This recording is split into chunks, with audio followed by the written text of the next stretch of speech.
years, as we are in 1997, from the creation of the soul of Adam. Not the body, but the soul of Adam.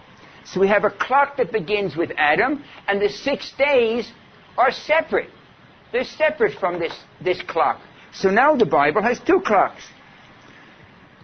That might seem like a modern rationalization if it were not for the fact that Talmudic commentaries 1,500 years ago bring that information down. In Vayikra Rabbah, Leviticus Rabbah, which is an expansion of the Talmudic text, which is an expansion of the biblical text, chapter 29, verse 1, we're told that everyone agrees that Rosh Hashanah commemorates the soul of Adam and that the 6 days of Genesis are separate. Now, 1,500 years ago, when this information was first recorded, it wasn't that, for instance, one of the biblical rabbis like Hillel, here's a knock on his door and his young kid comes in and says, oh, yeah, but you can't believe we went to a museum today and we saw all information about billions of year old universe. And Hillel says, yeah, Habibi, I better change the Bible.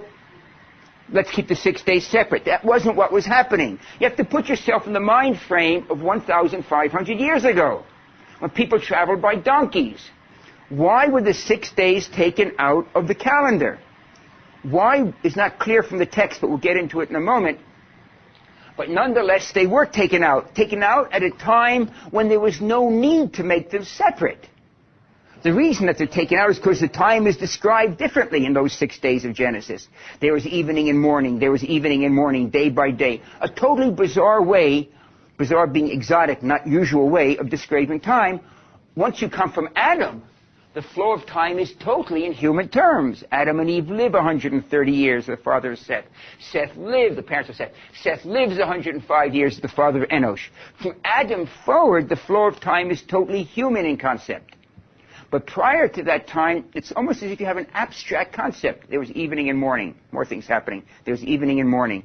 A way as if you're looking down on events from a viewpoint that is not intimately related to them. And that pretty much would be the key to, in fact, trying to understand the flow of time during these 6 days.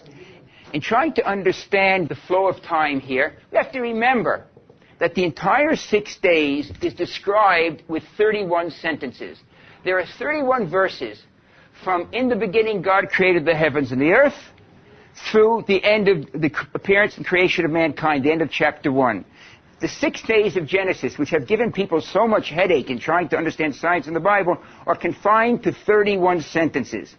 At MIT in the Haydn Library, we had about 50,000 books that deal with the cosmology, the high-energy physics of the creation, the chemistry, the thermodynamics, the paleontology, the archaeology. Up the river at Harvard, at the Widener Library, they probably had 200,000 books on these same topics. Not Bible topics, but the science of the Big Bang, the science of the development of the universe.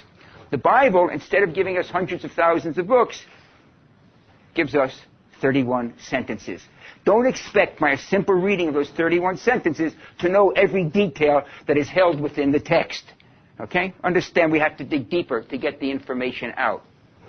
Now, the idea of having to dig deeper is not a rationalization. In fact, in the second chapter of the Talmud Chagiga, Hag meaning holidays, okay? The second chapter of the section of Talmud Chagiga, the Talmud becomes intrigued with the creation of the universe, and especially with these 6 days of Genesis.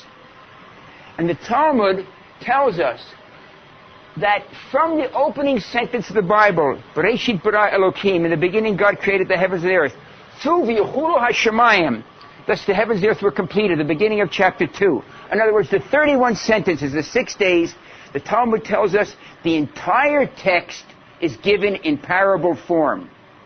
A poem with a text and a subtext.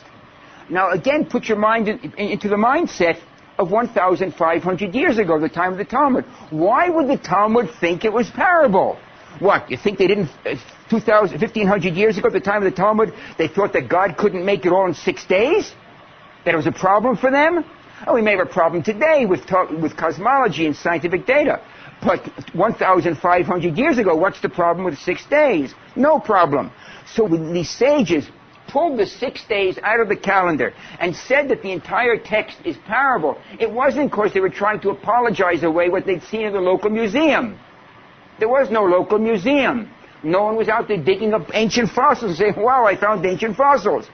The fact is, the text tells you it's parable.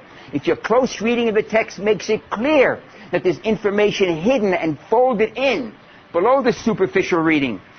And this is what, in fact, King Solomon wrote in Proverbs 25:11. A word well spoken is like apples of gold in dishes of silver. A word well spoken is like apples of gold in dishes of silver. And Maimonides said, what was Solomon talking about? What could King Solomon mean? Why should a word well spoken be like an apple of gold in dishes of silver? And he answers the question. He says, when you look at a dish from a distance, what you see is the dish. The beautiful silver dish, valuable, eternally or long-lasting. Only when you bring the dish close in, do you see what's in it, the apples of gold. The silver dish, Maimonides says, the silver dish is the literal reading of the text of the Torah. Beautiful. Abraham, Isaac, and Jacob for 3,000 years has been a bestseller. The golden apples, the subtleties inside the text that expand the meaning way beyond the literal meaning. And Maimonides says, as gold is more valuable than silver, these golden apples blow the meaning apart, expand it way beyond the simple reading of the text. The idea of looking for a deeper meaning in Torah is no different than looking for a deeper meaning in science. It's not a rationalization. And just as we look for the deeper readings of science, you have to look for the deeper readings in the text. And that's what King Solomon was saying, and that's what Maimonides expanded on it. Thousands of years ago, we learned that there are subtleties in the text that expand the meaning way beyond. And it's those subtleties I want to see. Among the early sources that tell us that the calendar is a two-part calendar, even predating Leviticus Rabbah, which goes back almost 1,500 years, which says it explicitly. Moses, in his closing speech, implies this to be the case. In Deuteronomy chapter 32, verse 7, in the closing speech that Moses makes to the people, he says, in essence, if you want to see the fingerprint of God in the universe, and this is how he continues, consider the days of old, the years of the many generations. Deuteronomy 32:7. If you want to see the fingerprint of God in the universe, consider the days of old, the years of the many generations. And the Nachmanides, in the name of Kabbalah, says, why does Moses break the calendar into two parts? Consider the days of old, the years of the many generations.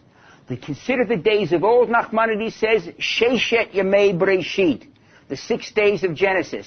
The years of the many generations, all the time from Adam forward. You can see God's fingerprint in the universe one of two ways. Look at the phenomena of the 6 days and the development of a universe which is mind-boggling. Or if that doesn't impress you, then just consider society from Adam forward. Okay, either way, you'll find the imprint of God.